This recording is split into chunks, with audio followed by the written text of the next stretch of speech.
You want to save your data structure to a binary file, you use pickle. Let's say we have these values, a dictionary with 2 keys, number and n digits, and we want to save the values to a binary file, then use them from that file. First, we will start by importing pickle. Then we will create a file by calling open.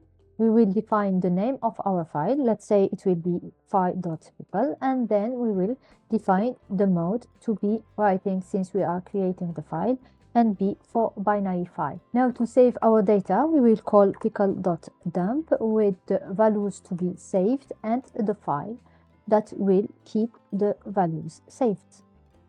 Now we can close our file.